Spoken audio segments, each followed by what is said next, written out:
wabarakatuh. Nama saya Pungki Adeila Yolanda, NIM 2019 101103111035. Mata kuliah Hukum Pidana 2 kelas G. Di sini saya akan menjelaskan tentang salah satu kejahatan terhadap nyawa, yaitu pembunuhan bayi dan pengguguran kandungan. Yang pertama, saya akan membahas tentang pembunuhan bayi.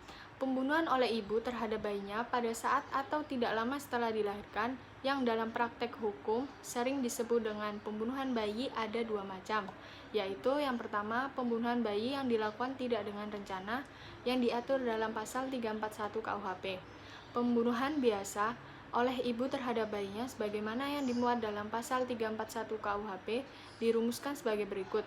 Seorang ibu yang karena takut akan ketahuan melahirkan bayi pada saat bayi dilahirkan atau tidak lama kemudian, dengan sengaja menghilangkan nyawa anaknya dipidana karena membunuh bayinya sendiri dengan pidana penjara paling lama 7 tahun. Unsur objektif terdiri dari yang pertama, petindak seorang ibu, yang kedua, perbuatannya menghilangkan nyawa, yang ketiga, objeknya adalah nyawa bayinya. Waktunya, pada saat bayi dilahirkan dan tidak lama setelah bayi dilahirkan. Motifnya, karena takut diketahui melahirkan. Unsur subjektif adalah dengan sengaja. Unsur kesengajaan dalam pembunuhan bayi harus ditujukan pada seluruh unsur yang ada di belakangnya, bahwa dengan demikian maka kehendak dan apa yang diketahui si ibu harus ditujukan, yakni untuk mewujudkan perbuatan menghilangkan nyawa dan nyawa bayinya sendiri. Waktunya ketika bayi sedang dilahirkan dan tidak lama setelah bayi dilahirkan. Artinya, kesengajaan yang demikian itu bahwa si ibu menghendaki mewujudkan perbuatan menghilangkan nyawa dan mengetahui perbuatan itu dapat mengakibatkan kematian. Si ibu mengetahui bahwa perbuatan itu dilakukan terhadap bayinya sendiri dan dilakukan pada saat dilahirkan atau tidak lama setelah dilahirkan. Bila kehendak itu timbul sebelum waktu saat sedang melahirkan, maka yang terjadi adalah pembunuhan berencana yang diatur dalam pasal 340 KUHP. Sebaliknya, apabila kehendak itu terjadi pada waktu tidak lama setelah melahirkan, maka yang terjadi adalah pembunuhan biasa yang diatur dalam pasal 338 KUHP. Yang kedua adalah pembunuhan bayi yang dilakukan dengan rencana lebih dahulu, yang diatur dalam pasal 342 KUHP. Pembunuhan seorang ibu terhadap bayinya pada saat atau tidak lama setelah dilahirkan dengan direncanakan lebih dahulu diatur dalam pasal 342 KUHP, yang rumusannya adalah seorang ibu yang untuk melaksanakan niat ditentukan karena takut akan ketahuan bahwa ia akan melahirkan anak pada saat anak dilahirkan atau tidak lama kemudian merampas nyawa anaknya, diancam karena melakukan pembunuhan anak sendiri dengan rencana dengan pidana penjara paling lama 9 tahun. Pembunuhan bayi berencana tersebut mempunyai unsur-unsur sebagai berikut. Yang pertama, petindak adalah seorang ibu. Yang kedua, adanya putusan kehendak yang telah diambil sebelumnya. Yang ketiga, perbuatan menghilangkan nyawa. Yang keempat, objek nyawa bayinya sendiri. Waktunya pada saat bayi dilahirkan dan tidak lama setelah bayi dilahirkan. Dalam menjatuhkan pidana terhadap ibu sebagai pembunuh, sangat dibutuhkan pada bukti-bukti yang mengarah pada ibu sebagai si pelaku dan bukan orang lain. Hal ini ditunjang dengan alat-alat bukti yang sah. Yang pertama, keterangan ahli, yang kedua surat, yang ketiga petunjuk, dan yang keempat keterangan dakwah. Berikut adalah contoh kasus yang saya ambil dari salah satu artikel. Seorang wanita tega melakukan pembunuhan terhadap bayi yang baru ia lahirkan sendirian dengan normal di rumah kontrakannya yang ada di Jakarta Utara pada hari Jumat tanggal 24 bulan Juni 2016. Ketika dibekuk oleh anggota kepolisian, keesokan harinya wanita ini dengan inisial DM tersebut mengakui bahwa ia membunuh bayi laki-laki yang ia lahirkan karena merasa malu dengan keluarga besar. Pasalnya, bayi tersebut merupakan hasil hubungan gelap dirinya dengan kekasihnya yang sudah kabur meninggalkannya. Ia mengungkapkan dirinya melahirkan anak tersebut setelah 9 bulan mengandung dan barulah pada hari Jumat tanggal 24 Juni 2016 sekitar pukul 22.30 WIB dirinya mengalami kontraksi hebat dan akan melahirkan. Saat setelah selesai melahirkan itulah Ia dengan teganya menaruh bayi malang tersebut ke sebuah ember yang berisi air, sehingga bayi tersebut meninggal ketika pelaku memotong tali ari-arinya. Ia mengaku membuang bayinya itu sehari setelah melahirkan di salah satu angkutan umum yang melintas tidak jauh dari kediamannya. Penangkapan terhadap pelaku yang dilakukan pada hari Selasa, tanggal 28 Juni 2016 pukul 10 WIB. Lalu itu kemudian membuktikan kecurigaan warga yang tinggal di sekitar rumah kontrakan pelaku dan sempat mendengar pelaku berteriak-teriak beberapa waktu lalu seperti orang kesakitan. Atas tindakannya, ia dijerat dengan pasal 338 KUHP tentang pembunuhan dan pasal 341 KUHP tentang kejahatan terhadap nyawa bayi yang baru ia lahirkan, dan pasal 342 KUHP tentang pembunuhan anak sendiri dengan rencana, dan pasal 80 ayat 3 dan 4 Undang-Undang RI Republik Indonesia Nomor 35 Tahun 2014 dengan ancaman hukuman maksimal 15 tahun pidana penjara. Selanjutnya adalah kejahatan pengguguran dan pembunuhan terhadap kandungan yang diatur dalam 4 pasal. Yang pertama, pengguguran dan pembunuhan kandungan oleh perempuan yang mengandung itu sendiri dicantumkan dalam pasal 346 KUHP yang berbunyi, seorang perempuan yang sengaja menggugurkan atau mematikan kandungannya atau menyuruh orang lain untuk itu dipidana dengan pidana penjara paling lama 4 tahun. Unsur objektif. Yang pertama, petindak seorang ibu, perbuatan menggugurkan, mematikan, menyuruh orang lain menggugurkan, menyuruh orang lain mematikan. Objeknya adalah kandungannya sendiri. Unsur subjektif, dengan sengaja. Pengguguran dan pembunuhan kandungan tanpa persetujuan perempuan yang mengandung dicantumkan dalam pasal 347 KUHP yang berbunyi, barang siapa dengan sengaja menggugurkan atau mematikan kandungan seorang perempuan tanpa persetujuannya dipidana dengan pidana penjara paling lama 12 tahun. Unsur-unsur dari rumusan tersebut adalah unsur objektif. Yang pertama, perbuatan menggugurkan dan mematikan. Yang kedua, objeknya kandungan seorang perempuan. Dan yang ketiga, tanpa persetujuan perempuan itu. Unsur subjektif, dengan sengaja. Kini diketahui adanya persamaan dan perbedaan antara ketentuan dalam pasal 346 KUHP dengan ketentuan pasal 347 KUHP. Persamaannya ialah, yang pertama, pada kedua perbuatan, yakni menggugurkan dan mematikan. Yang kedua, objeknya yakni kandungan seorang perempuan. Perbedaannya ialah dalam pasal 346 KUHP terdapat perbuatan menyuruh orang lain menggugurkan dan menyuruh orang lain mematikan, yang tidak ada dalam pasal 347 KUHP. Pada pasal 347 KUHP ada unsur tanpa persetujuannya atau perempuan yang mengandung. Petindak dalam pasal 346 adalah perempuan yang mengandung, sedang petindak menurut pasal 347 KUHP adalah orang lain, bukan perempuan yang mengandung. Yang ketiga, pengguguran dan pembunuhan kandungan atas persetujuan perempuan yang mengandung yang diatur dalam pasal 348 KUHP yang berbunyi, barang siapa dengan sengaja menggugurkan atau mematikan kandungan seorang perempuan dengan persetujuannya dipidana dengan pidana penjara paling lama 5 tahun 6 bulan. Adapun unsur-unsurnya adalah unsur objektifnya. Yang pertama, perbuatan menggugurkan dan mematikan. Kedua, objeknya adalah kandungan seorang perempuan. Yang ketiga, dengan persetujuannya. Unsur subjektif, dengan sengaja. Perbedaan pokok kejahatan pasal 348 dengan pasal 347 adalah bahwa perbuatan menggugurkan atau mematikan kandungan dalam pasal 348 dilakukan dengan persetujuan perempuan yang mengandung. Yang keempat, pengguguran dan pembunuhan kandungan oleh dokter, bidan, atau juru obat. Dokter, bidan, atau juru obat adalah kualitas pribadi yang melekat pada subjek hukum atau petindak dari kejahatan sebagaimana yang tercantum dalam pasal 349 KUHP yang rumusannya adalah sebagai berikut.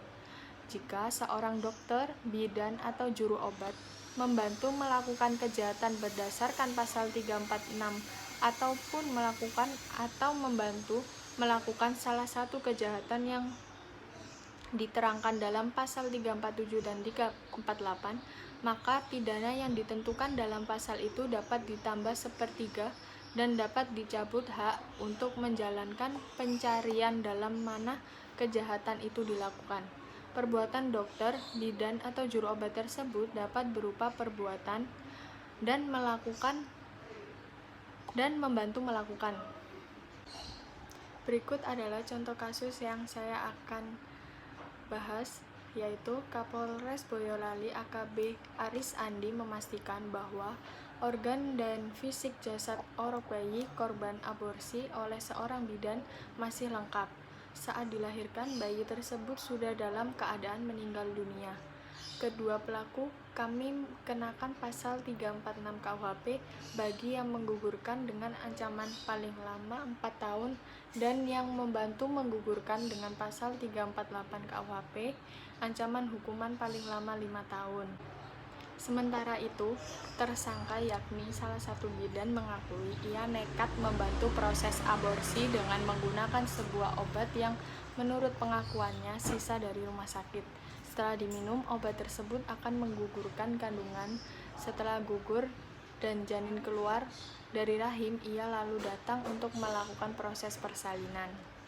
Perkenalkan, nama saya Moh Aldi Albayaki, NIM 2019-040. Di sini saya akan menjelaskan tentang tindak pidana terhadap tubuh. Tindak pidana terhadap tubuh disebut juga dengan penganiayaan.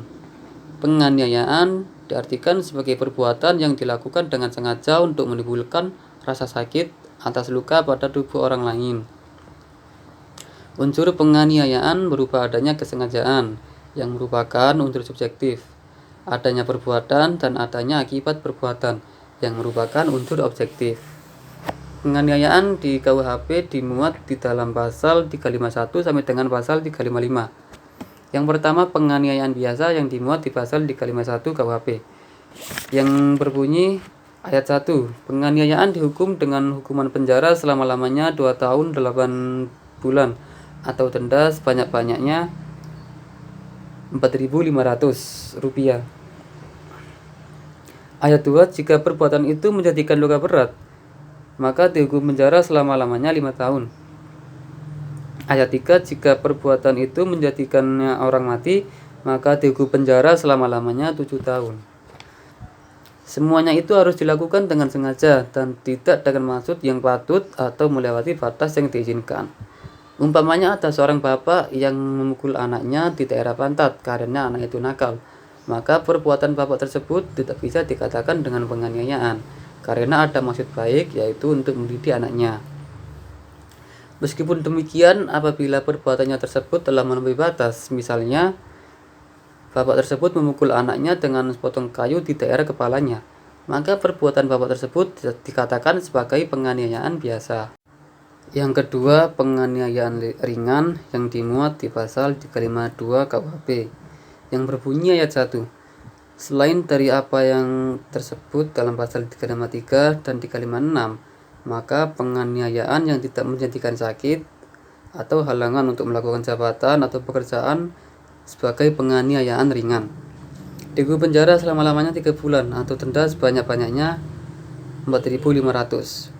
Hukuman itu boleh ditambah sepertiganya apabila kejahatan itu dilakukan terhadap orang yang bekerja padanya atau orang yang ada di bawah perintahnya. Yang termasuk dalam pasal penganiayaan ini yaitu tidak menjadikan sakit atau tidak terhalang dalam melakukan jabatan atau pekerjaannya sehari-hari. Misalnya si A ini menempeleng si B, dan si B ini merasakan sakit tetapi tidak jatuh sakit dan juga tidak mengganggu pekerjaannya sehari-hari, maka perbuatan si A ini tergolong perbuatan penganiayaan ringan. Yang ketiga, penganiayaan berencana yang dimuat di pasal 353 KUHP ayat 1 yang berbunyi, penganiayaan yang dilakukan dengan direncanakan terlebih dahulu dihukum penjara selama-lamanya 4 tahun. Ayat Ayat 2, jika perbuatan itu menjadikan luka berat, maka dihukum penjara selama-lamanya 7 tahun. Ayat 3, jika perbuatan itu menjadikan kematian, maka dihukum penjara selama-lamanya 9 tahun. Penganiayaan berencana ini harus didasari dengan unsur kesengajaan dan perencanaan terlebih dahulu. Penganiayaan berencana apabila menimbulkan luka berat yang dikehendaki sesuai dengan pasal 2, maka tidak lagi disebut dengan penganiayaan berencana, tetapi penganiayaan berat berencana yang sesuai dengan pasal 355 KUHP. Dan apabila menyebabkan kematian, maka tidak bisa disebut juga sebagai penganiayaan berencana, tetapi pembunuhan berencana sesuai dengan pasal 340 KUHP. Yang keempat, penganiayaan berat yang dimuat di dalam pasal 354 KUHP yang berbunyi ayat 1, barang siapa dengan sengaja melukai berat orang lain dihukum karena menganiaya berat dengan hukuman penjara selama-lamanya 8 tahun.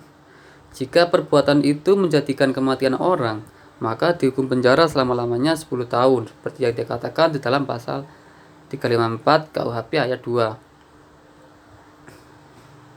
Dinamakan penganiayaan berat karena menyebabkan luka berat terhadap tubuh orang lain, seperti cacat fisik. Contoh kasus pasal 354 ini, ada 2 orang polisi membakar seorang korban di kawasan hutan lindung Gunung Jantan, Desa Bongkar, Kecamatan Tebing pada tanggal 14 Januari tahun 2015. Kedua polisi tersebut dijerat pasal 354 ayat 1 KUHP. Unsur objektifnya para penindak merupakan seorang polisi. Perbuatannya membakar korban hidup-hidup. Unsur objektif ditemukan luka bakar di sekujur tubuh korban dan kedua tangannya diborgol. Pasal 354 menyebutkan, barang siapa dengan sengaja melukai berat orang lain atau melakukan penganiayaan berat, maka diancam dengan pidana penjara paling lama 8 tahun. Perbuatan polisi yang seharusnya memberi contoh yang baik ternyata tidak sesuai seperti kasus di Desa Bongkar tersebut.